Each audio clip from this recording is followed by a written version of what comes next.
मैं देश की जनता से पूछना चाहता हूँ कि 35 रुपए पेट्रोल मिल रहा है, खुश है ना? उसी के लिए तो वोट किया था, एक बार नहीं 2-2 बार वोट किया था। तो आज 35, 70 और 110 जब पहुँच गया तो काहे रो रहे हैं? तो जब मुझे कोई बोलता है ना कि विनय भाई ज़रा पेट्रोल महँगाई पे मैं वीडियो बनाई, तो मैं बोला क्यों बनाऊँ मैं वीडियो? आखिर ये देश की जनता ने ही तो पूर्ण बहुमत देकर ये बेरोज़गारी हासिल की है। तो खुश रहिए, मुस्कुराइए, मोदी जी का नया भारत है। और रही बात अन्न देने की और बेरोज़गारी और रोज़गार देने की, भोजन देने की, तो मोदी जी ने जो आपके कटोरे में फेंका है उसे भीख समझ के, प्रसाद समझ के खाइए। और ज़्यादा उँगली करेंगे तो वो भी मिलना बंद हो जाएगा। तो मोदी जी से कहता हूँ, जिन्होंने आपको वोट दिया उनको सड़क पे भीख मंगवाइए, इसीलिए आपको जिताया गया और आप अपना काम एकदम परफेक्ट कर रहे हैं। विनय दुबे सदिच्छा आपको शुभकामनाएँ देता है। आज सबसे ज़्यादा जो भुखमरी और भिखारी की हालत है ना, वो भाजपा को वोट देने वालों की है। ये बाबा रामदेव वो कान्या एकदम सही बोल रहा था। आज 30 से 35 रुपए पेट्रोल मिल रहे हैं, एक पाव। जाइए लीजिए ना, उसने क्वांटिटी थोड़ी बोली थी रामदेव ने यार। रामदेव जी ने क्या बोला था, आपको 30 से 35 रुपए में पेट्रोल मिलेगा, लेकिन कितना मिलेगा ये नहीं पता है। वो स्टार बना के कंडीशन अप्लाई। तो भाई रामदेव जी अपने बातों पे एकदम अडिग हैं। 30 से 35 रुपए में आपको 100 ग्राम पेट्रोल मिलेगा, उसको अपने ऊपर छिड़किए और आग लगा लीजिए। या उस पेट्रोल में 100 ग्राम पेट्रोल में ना राख रगड़ के होगी। अभी है, अयोध्या वाले बाबा से सीखिए। और कोई किसी का क्यों नहीं उदाहरण दिया जाता? जब चूड़ियाँ भेजने की बात आती है तब स्मृति ईरानी ही क्यों याद आती हैं? जब गैस प्राइस, सिलेंडर के प्राइस बढ़ते हैं तो सिलेंडर लेते हुए औरत स्मृति ईरानी की ही क्यों याद आती है? शर्म आती है इस इंसान पर। बुजुर्ग है, मैं क्षमा चाहूँगा, लेकिन मुझे शर्म आती है इस इंसान पर, इसके व्यक्तित्व पर, कि ये इंसान ने किसानों के समर्थन में आकर वहाँ पर बोला कि मैं किसान आंदोलन ज्वाइन करूँगा। और ठीक एक दिन पहले रात को देवेंद्र फडणवीस के साथ, जो भारतीय जनता पार्टी के पूर्व मुख्यमंत्री महाराष्ट्र के रहे हैं, उनके साथ बैठकर ये घोषणा कर देता है कि मैं आंदोलन वापस ले रहा हूँ, मैं आंदोलन में नहीं जाऊँगा। इससे बड़ा आपको क्या प्रूफ चाहिए कि ये भाजपाई नहीं है?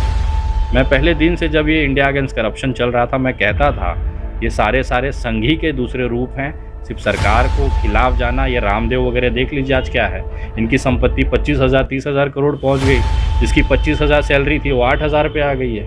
तो कहीं ना कहीं ये लोगों ने आपस में मिलकर राजनीतिक विद्वेष निकाला है, जिसका खामियाजा आज भारत की जनता को भुगतना पड़ा।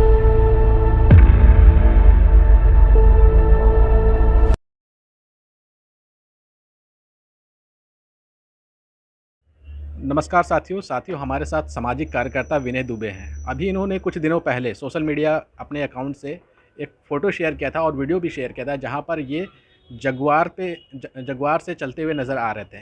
तो हमें पता चला इन्होंने जगुआर ख़रीदा है। तो इनसे हम जानना चाहेंगे कि जगुआर जो इन्होंने लिया है वो एक पेट्रोल गाड़ी है और पेट्रोल की कीमतें लगातार देश में बढ़ रही है। लेकिन विनय दुबे पेट्रोल की बढ़ती महंगाई के ऊपर क्या सोचते हैं, आइए उनसे जानते हैं। इसमें क्या कहना है सर? एक मुझे गर्व होता है, एक ऑटो ड्राइवर का लड़का जगुआर में घूम रहा है। और दूसरा गर्व तो मोदी जी ने दिया हुआ है सर, कि हवाई जहाज़ से महंगा पेट्रोल मैं भराता हूँ। और केवल मैं नहीं भराता हूँ, देश की वो तमाम जनता जो एक छोटा सा, एक 10,000 रुपये का थर्ड हैंड अगर स्कूटर भी लिया होगा, बाइक लिया होगा, वो भी ये बंदा पेट्रोल भरवाते समय गर्व महसूस करता होगा कि हमने थेल पाला है। थेल पालने की जो सज़ा आम जनता को मिल रही है, उसी में जो गर्व महसूस होता है, वो एक अलग लेवल का है सर। सर क्या लगता है कि आप तो जगुआर को आप जगुआर चला रहे हैं, आप जगुआर के एक्सपेंसिव को बर्दाश्त कर लेते हैं, लेकिन देश में ऐसी कई जनता है जिनकी महीने की आमदनी जो है 8 से 10,000 रुपये होती है। उनके लिए तो ये महंगा ही होगा ना। सर तो चुना भी तो उन्होंने है, चुना भी तो उन्होंने है। मैं अफोर्ड कर लेता हूँ क्योंकि उतना काम करते हैं, उतना रेवेन्यू जनरेट हो जाता है। मैं देश की जनता से पूछना चाहता हूँ कि 35 रुपये पेट्रोल मिल रहा है, खुश है ना? उसी के लिए तो वोट किया था, एक बार नहीं 2-2 बार वोट किया था। तो आज 35, 70 और 110 जब पहुँच गया तो काहे रो रहे हैं?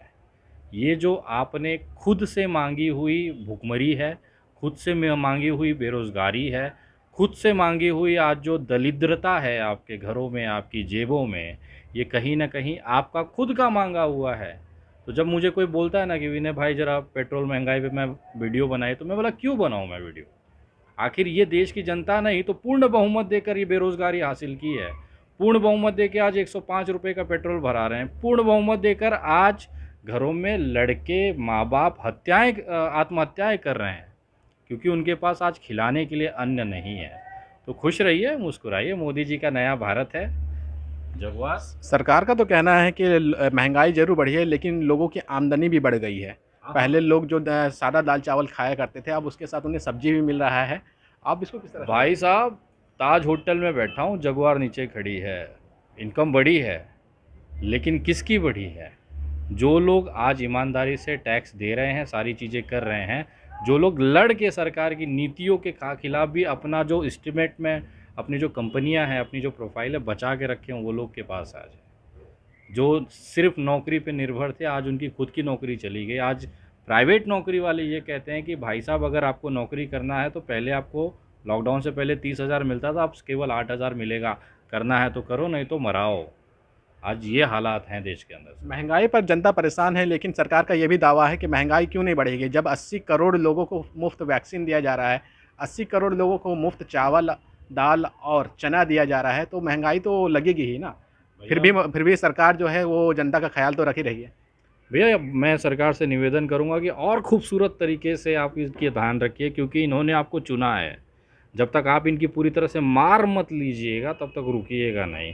अभी तो 5-5 किलो चना और दाल ये भेजे थे ना, ऐसा हालत कर दीजिए कि ये सड़क पे आके भीख मांगे जनता, जो आपने जिनकी वजह से आप सत्ता में बैठे हैं, ताकि उनको अपने गलती का एहसास हो कि हमने क्या चुना है। और इनके जो लोग हैं आके ज्ञान पे लेंगे कि भाई महंगाई डोज लेने से बढ़ रही है, महंगाई ये करने से बढ़ रही है। मुझे एक बात बताइए, जो एयर इंडिया को आपने 18,000 करोड़ में बेच दिया, बेचा कि नहीं सर? और अपने लिए 8-8 हज़ार करोड़ के 2 एयरप्लेन बनवाए।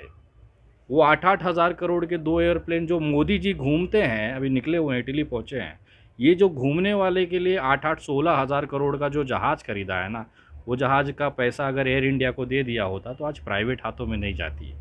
और रही बात अन्न देने की और बेरोज़गारी और रोज़गार देने की, भोजन देने की, तो मोदी जी ने जो आपके कटोरे में फेंका है, उसे भीख समझ के, प्रसाद समझ के खाइए। और ज़्यादा उंगली करेंगे तो वो भी मिलना बंद हो जाएगा। तो मोदी जी से कहता हूँ, जिन्होंने आपको वोट दिया उनको सड़क पे भीख मंगवाइए, इसीलिए आपको जिताया गया और आप अपना काम एकदम परफेक्ट कर रहे हैं। विनय दुबे सदिच्छा आपको शुभकामनाएं देता है। सर, सरकार के जो समर्थन में जो लोग आते हैं, जो अंधभक्त आते हैं, वो कहते हैं कि हम नून रोटी खाएंगे, यानी कि नमक रोटी खाएंगे, लेकिन मोदी जी को जिताएंगे। तो आप उनका ये दिन कब आता हुआ देख रहे हैं? क्या ये दिन करीब आ रहा है कि वो नून रोटी खाएंगे सच में? भाई देखिए, मैं देख रहा हूँ कि जितने भाजपाई हैं ना, वो ज़्यादा तकलीफ़ में हैं बेचारे। और जिन्होंने हमेशा से भाजपा का विरोध किया, वो देखिए 5 स्टार होटलों में घूम रहे हैं। कारण ये है कि वोट देने वाला ना, वो भिखमंगा बन के रोड पे भीख मांग रहा है। आज सबसे ज़्यादा जो भुखमरी और भिखारी की हालत है ना, वो भाजपा को वोट देने वालों की है। हम लोग ईमानदारी से हर बार लड़े हैं, और आज देखिए आपके सामने पीछे गेट ऑफ इंडिया दिख रहा है, ताज होटल में बैठ के आराम से, जितने में इनका पूरा घर चलता है ना, उतने में हम यहाँ पे एक टाइम का खाना खाते हैं। कारण ये है कि ना, समय जब ये झंडा उठा के मोदी जिंदाबाद करते थे ना, हम काम करते थे, इनके जैसे बेरोज़गार नहीं थे। आज वो हालात है। अगर इन्होंने ये अंधभक्ति के करने के बजाय अपने काम पे ध्यान दिया होता, ये मंदिर मस्जिद करने के सिवाय अपने काम पे ध्यान दिया होता, तो आज इनका बाप ना पंखे से झूल के आत्महत्या नहीं कर रहा होता कि कर्जदार जो बाहर खड़े उनको पैसे देने हैं उनको। तो ये इन्होंने खुद मांगी हुई भुखमरी, भीख है, बेरोज़गारी है। तो आपको मुबारक, हमें ये शानदार ज़िंदगी मुबारक। सर, लगातार पेट्रोल गैस की कीमतें बढ़ रही हैं। जब यूपीए की सरकार थी, यानी कि कांग्रेस की सरकार थी, उस वक्त बाबा रामदेव कहा करते थे कि अगर ये सरकार पलट जाएगी तो आपको 30 से 35 रुपये वाले पेट्रोल मिलेंगे। लेकिन आज बाबा रामदेव कहाँ गायब है? भाई, बाबा रामदेव वो कान्या एकदम सही बोल रहा था। आज 30 से 35 रुपये पेट्रोल मिल रहे हैं, एक पाव। जाइए लीजिए ना। उसने क्वांटिटी थोड़ी बोली थी रामदेव ने यार। रामदेव जी ने क्या बोला था, आपको 30 से 35 रुपये में पेट्रोल मिलेगा, लेकिन कितना मिलेगा ये नहीं बताया। वो स्टार बना के कंडीशन अप्लाई। तो भाई रामदेव जी अपने बातों पे एकदम अडिग हैं। 30 से 35 रुपये में आपको 100 ग्राम पेट्रोल मिलेगा, उसको अपने ऊपर छिड़किए और आग लगा लीजिए। या उस पेट्रोल में 100 ग्राम पेट्रोल में ना राख रगड़ के होगी। अभी है, अयोध्या वाले बाबा से सीखिए, उनको हिंदू राष्ट्र चाहिए था, चुल्लू भर पानी में डूब। तो क्या आपको हिंदू राष्ट्र नहीं चाहिए? भाई एकदम चाहिए। हमारा हिंदू राष्ट्र है और गर्व है मुझे इस बात पे। मेरा हिंदू राष्ट्र वही है जहाँ पर हिंदू, मुस्लिम, सिख, ईसाई सब एक हैं। मेरा हिंदू राष्ट्र वही है जहाँ पे एक मुसलमान के घर पे दिवाली में दिए लगेंगे और एक हिंदू भाई के यहाँ पर ईद में सेवैयाँ बनेगी और वो मुस्लिमों को खिलाएगा। ये मेरा हिंदू राष्ट्र है और हमेशा रहा है और गर्व है। मुझे इन जैसे नफरतियों चिंटुओं वालों का ना हिंदू राष्ट्र नहीं चाहिए, जो केवल नफरत, दंगे, खून खराबा को मानता है। मेरा हिंदू राष्ट्र, मेरा हिंदू धर्म मोहब्बत बांटता है, प्यार बांटता है। मुसलमान मेरा भाई है, सिख मेरा भाई है, क्रिश्चियन मेरा भाई है। ये मेरा हिंदू राष्ट्र है और मुझे गर्व है। सर, जिस प्रकार से पहले सरकार के जो लोग हुआ करते थे यूपीए सरकार के दौरान में कई मंत्रियाँ रही हैं, जिसमें महिला मंत्री स्मृति ईरानी भी रही हैं, वो सड़कों पर सिलेंडर लेकर के बैठ जाती है, लेकिन आजकल वो खामोश नज़र आ रही हैं। देखिए, मैं मानता हूँ एक अपने संघर्ष के समय में उन्होंने मेहनत किया। अगर आप उदाहरण आज दे रहे हैं तो कहीं न कहीं उसने सिलेंडर लेके आंदोलन किया तब दे रहे हैं, और कोई किसी का क्यों नहीं उदाहरण दिया जाता? जब चूड़ियाँ भेजने की बात आती है तब स्मृति ईरानी ही क्यों याद आती हैं? जब गैस प्राइस, सिलेंडर के प्राइस बढ़ते हैं तो सिलेंडर लेते हुए वो औरत स्मृति ईरानी की ही क्यों याद आती है? क्योंकि उसने आंदोलन किया। ये बात अलग है कि वो आंदोलन सिर्फ़ दिखावटी था, सिर्फ़ सत्ता हासिल करना था, अपना ऊँचा पद हासिल करना था, अपना एम्पायर खड़ा करना था। मैं आपको एक विश्लेषण बताता हूँ, बहुत कम लोगों को ये जानकारी होगी। पूरे देश में जब लॉकडाउन लगा, लोग भुखमरी की हालत में थे। घर का सोना गिरवी रख कर राशन खाया जा रहा था। मेहमानों से, रिश्तेदारों से, पड़ोसियों से पैसे उधार लेकर लोगों ने अपना पेट पाला। और इसी लॉकडाउन में भारतीय जनता पार्टी के कितने ही मंत्रियों ने नई-नई प्रॉपर्टीज़ रजिस्टर कराई हैं। ये रिकॉर्ड में है, न्यूज़पेपरों में आपने इसका आर्टिकल देखा होगा। ये इनकी संपत्तियाँ अब डबल हो गई। अंबानी, अडानी जी की संपत्तियाँ तो हज़ार-हज़ार गुना से बढ़ी। आम आदमी मर गया, क्योंकि जो उनका व्यवसायिक इस लॉकडाउन का जो बोलते हैं ना आपदा में अवसर, वो उन्होंने उद्योगपतियों को दिया, अपने मंत्रियों को दिया, लेकिन जनता को 5 किलो चावल और झुनझुना दिया है। उसे झुनझुनाते रहिए, चावल पका के उसे खाते रहिए। सर, महाराष्ट्र से ही अन्ना हज़ारे आते हैं, जो यूपीए सरकार के दौरान में यूपीए सरकार के नाक में दम कर दिए थे, चाहे वो भ्रष्टाचार का मामला हो, लोकपाल बिल लाने का हो या महंगाई हो। लेकिन वो आजकल कुछ नज़र ही नहीं आ रहे। क्या कुछ खोज खबर है आपको उनकी? देखिए, अन्ना जी इस समय भाजपा का गन्ना चूसे पड़े हैं, तो मुँह भरा हुआ है, तो उनसे आप उम्मीद मत करिए। हाँ, अगर यही कांग्रेस की सरकार होती तब देखिए इनके तेवर। इन्होंने किसान आंदोलन में घोषणा किया, मुझे शर्म आती है इस इंसान पर। बुज़ुर्ग है, मैं क्षमा चाहूँगा, लेकिन मुझे शर्म आती है इस इंसान पर, इसके व्यक्तित्व पर, कि ये इंसान ने किसानों के समर्थन में आकर वहाँ पर बोला कि मैं किसान आंदोलन ज्वाइन करूँगा। और ठीक एक दिन पहले रात को देवेंद्र फडणवीस के साथ, जो भारतीय जनता पार्टी के पूर्व मुख्यमंत्री महाराष्ट्र के रहे हैं, उनके साथ बैठकर ये घोषणा कर देता है कि मैं आंदोलन वापस ले रहा हूँ, मैं आंदोलन में नहीं जाऊँगा। इससे बड़ा आपको क्या प्रूफ चाहिए कि ये भाजपाई नहीं है? मैं पहले दिन से, जब ये इंडिया अगेंस्ट करप्शन चल रहा था, मैं कहता था ये सारे संघी के दूसरे रूप हैं। सिर्फ सरकार को खिलाफ जाना, ये रामदेव वगैरह देख लीजिए आज क्या है। इनकी संपत्ति 25,000 30,000 करोड़ पहुंच गई। जिसकी 25,000 सैलरी थी वो 8,000 पे आ गई है। तो कहीं ना कहीं ये लोगों ने आपस में मिलकर राजनीतिक विद्वेष निकाला है, जिसका खामियाजा आज भारत की जनता को भुगतना पड़ रहा है। सर, आप लगातार भारतीय जनता पार्टी की आलोचना करते रहते हैं, उनकी सरकार की आलोचना करते रहते हैं, और आप पर यह आरोप भी लगता है कि आप कहीं न कहीं कांग्रेस पार्टी से फंड लेते हैं, इस तरह की बातें कही जाती है। लेकिन आज हम ये जानना चाहेंगे कि जब इंडिया अगेंस्ट करप्शन हो रहा था, जब अन्ना का मूवमेंट हो रहा था, तो क्या आप उस वक्त शामिल थे?